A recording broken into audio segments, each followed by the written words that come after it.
I don't. Yeah, so like, all you've done is adopt a new authority structure. And when it comes down to it, there's not actually any real basis for you to believe these things. Other than that, a lot of people believe it, and a lot of powerful people believe it. But you yourself have not verified any of these things. But well, yes. I mean, there's only so much that one human can do. I mean. So it operates kind of like on a faith-based thing. It sounds like a faith-based thing for you. Where I'm coming from is, I guess, how do I sum it up? Someone who was, I guess, Christian, brought up somewhat, grew up Lutheran, became, Presbyterian, tried to, as a believer as you could be. But in light of, so much.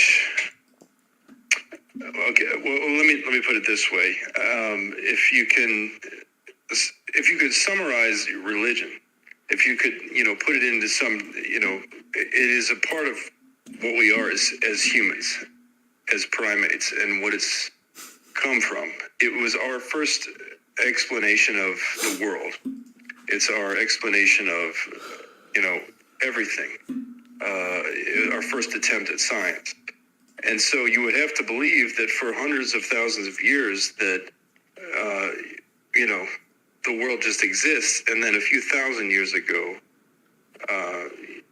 God comes along in this place and says, okay, we've got to do something about this. And here we go. Here's, we're going to get involved. And then,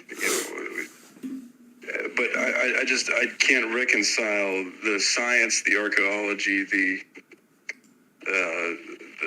observations we have around us, the science we have with. Oh, would this be like the same science that says that biology is not determined by chromosomes? That science? What science?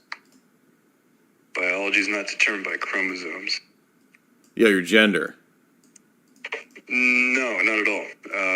So that's not good science. Is that good? Is that because that's the science today, right? I don't think so. I think there are two sexes, as far as I know. Okay, but what I'm saying is, so what's the true science here?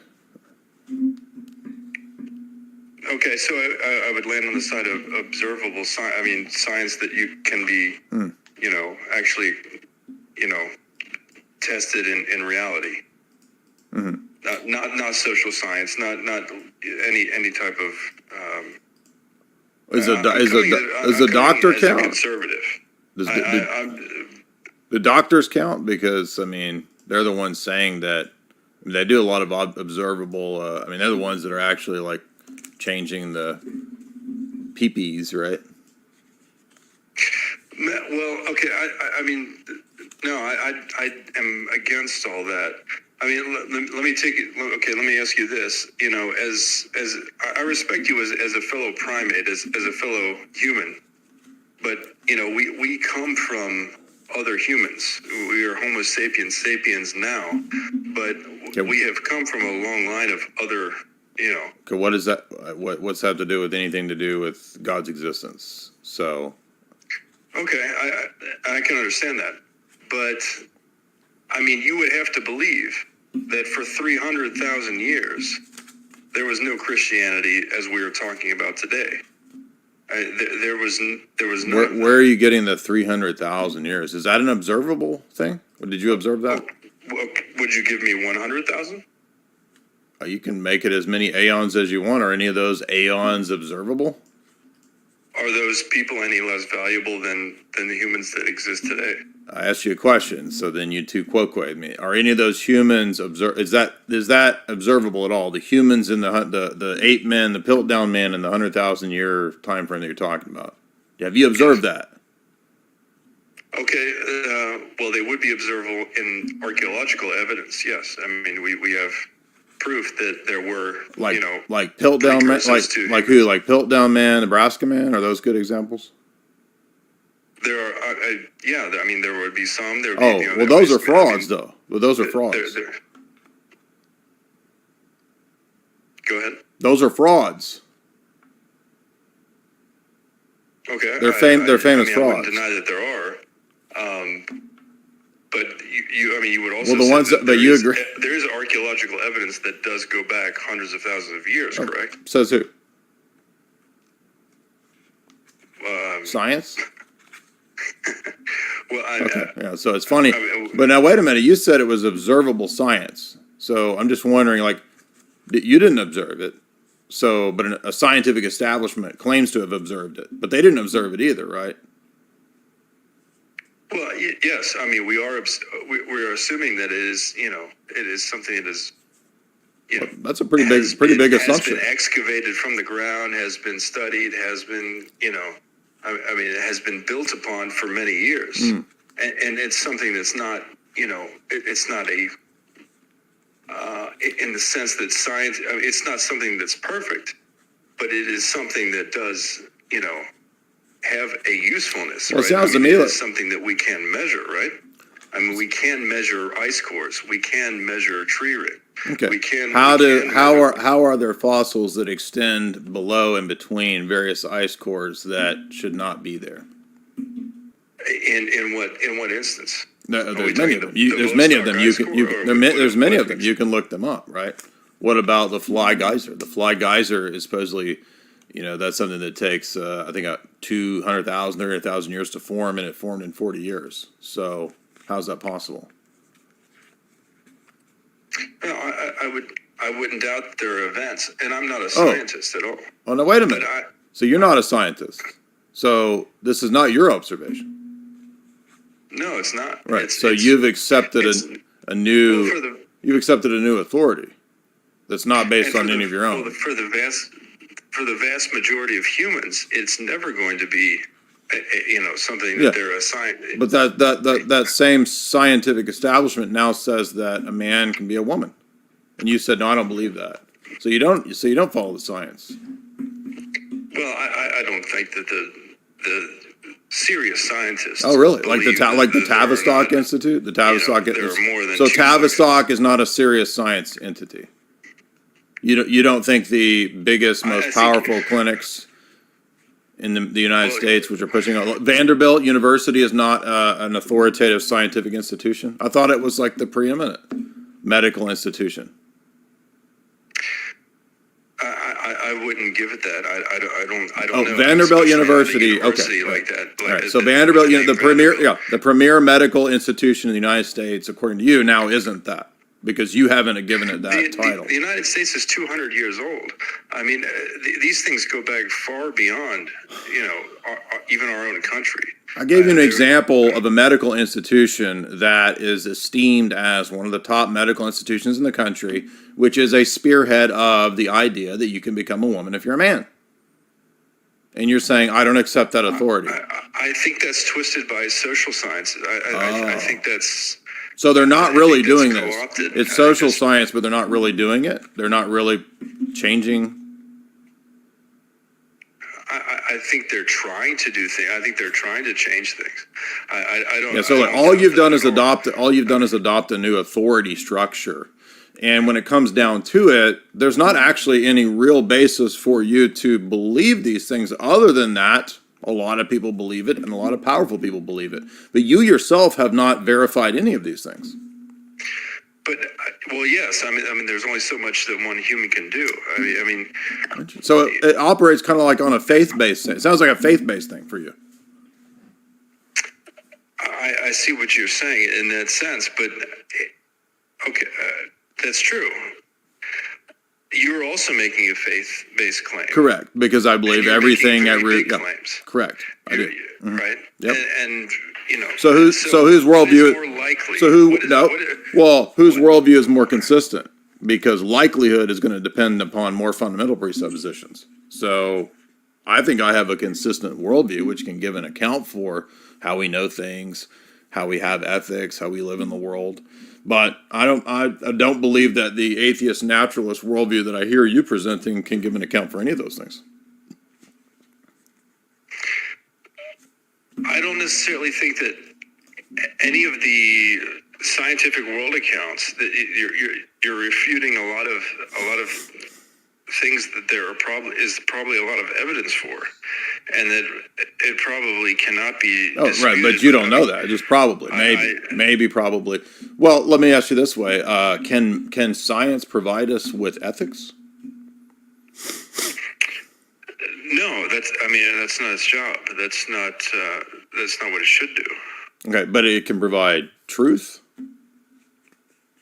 Well, I think it can provide insight into reality. Yes, into what exists. Okay, but it can't do anything with values. Do you think truth pertains to values? The true and the false don't relate to values. Should you follow the true as opposed to the false? Yeah, I think you should not deceive yourself. Yes, I think you should not be. Oh, so it does pertain to values. Well, I don't think that believing in fairy tales is. Well, you're calling it a fairy tale. Well, I'm saying on your position, it sounds like all values would be a fairy tale. But you just told me that you should follow what's true. Why ought I follow what's true in your worldview?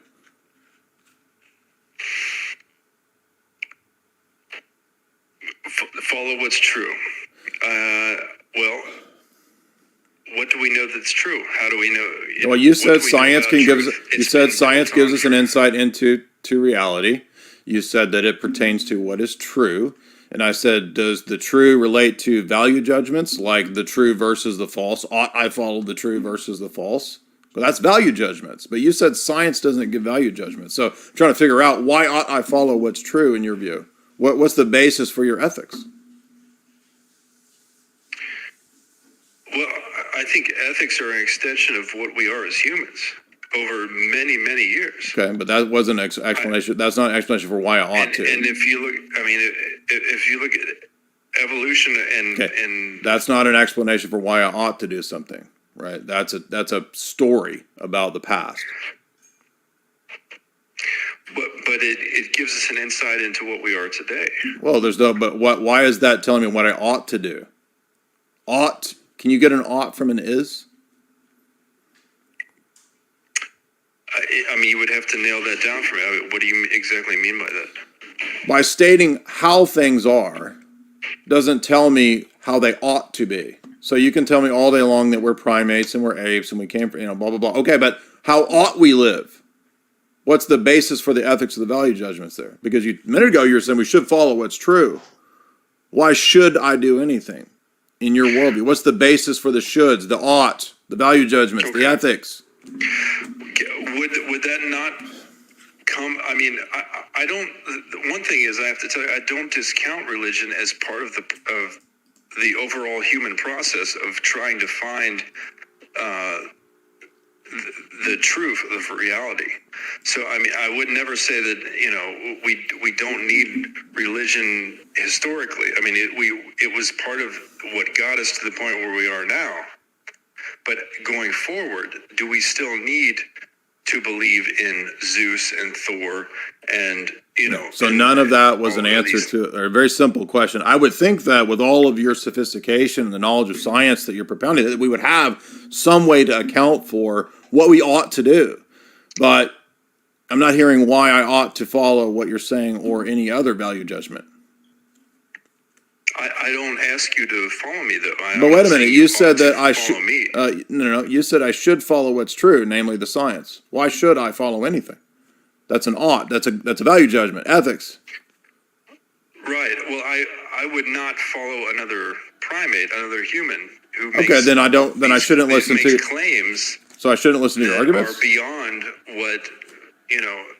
what are believable, what are provable, or even okay. But I'm asking you basic assumptions. I'm asking you a question based on what? I'm asking you a question that's prior to that claim, which is about value judgments themselves. How are they possible in your worldview? It's a very simple question. Howard, okay. Can you rephrase? So ethics, value judgments, it's a specific domain of philosophy, right? When you said that you should follow what's true, namely the science, that is an ethical value judgment claim. But you're going to have to make good on that given your naturalistic worldview. In the history of philosophy, this is called, can I get an ought from an is? And the answer, of course, is that you can't. There's no ought. Science can't give you value judgments. But you told me I should follow what's true versus what's false. So that's an inconsistency in your position. And I'm saying that your position as an atheist naturalist can't even tell me if there are value judgments. It makes them all the time. And yet you're turning around and saying, well, I don't need basis. Value judgments come from, our experience as humans. Okay, that's not, From generation that doesn't to tell me generation what's over right or time. wrong. Their origin doesn't tell me what's right or wrong. What basis should I follow it? Why not? Because it could be false. How would the Because it's a Israelites have fallacy. gotten, Do you know what Sinai? fallacies are? It's called the genetic fallacy. So the origin of something doesn't entail whether it's true or false. That's a genetic How would we fallacy. not have if we can't cooperate with each other, if we don't understand that murder is not you're not- wrong, that stealing is not For wrong, all of the sophisticated, if we don't understand these things, how can you progress at all as a society? How have we built this civilization again, we have now? progressing is a value judgment. So you can't tell me what it means to progress. Well, here we are. We've done it. All right. Good try, but we're going to have to move on.